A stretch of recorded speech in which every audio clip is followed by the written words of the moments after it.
It is 8 p.m. here in Cairo. I'm Ahmed Nader, and now it's time for a comprehensive look at the events taking place here in Egypt and the world with Panorama News. And we start straight away. President Abdel Fattah al-Sisi directed to activate the new system to operate the solid waste across the nation through using the latest international scientific methods.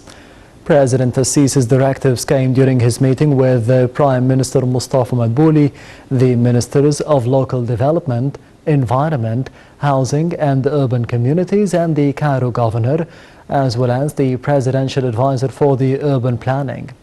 During the meeting, the President directed to carry out the comprehensive and the integrated processes for transporting, recycling the wastes, and to raise the environmental awareness of citizens in dealing with the wastes and the impacts on health.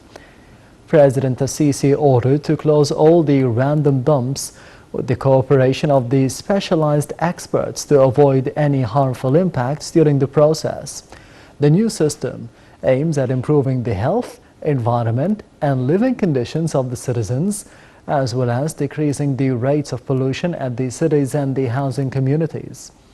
The meeting reviewed the main aspects of the new national strategy for managing building and demolition violations in all governorates.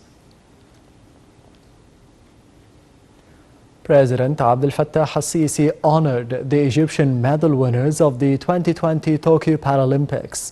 The president honored the athletes who won the medals at the 2020 Summer Paralympic Games held in Tokyo in August and September. The male and the female athletes, along with the trainers, were honored at the Al-Ittihadiyya Palace. Egypt won 7 medals at the Games, mostly in powerlifting. The medals included 5 silver and 2 bronze medals.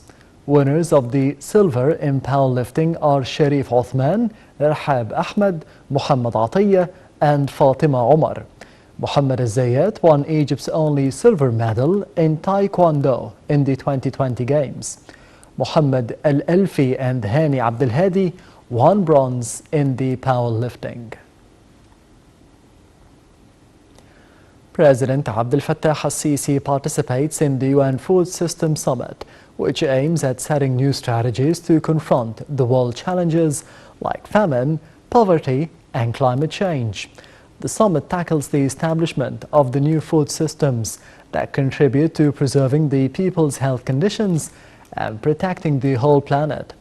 It is expected to announce a number of national strategies and regional initiatives and agreements. The summit will call on the governments, firms, and the individuals to work at all levels of food systems at the aim of achieving its goals.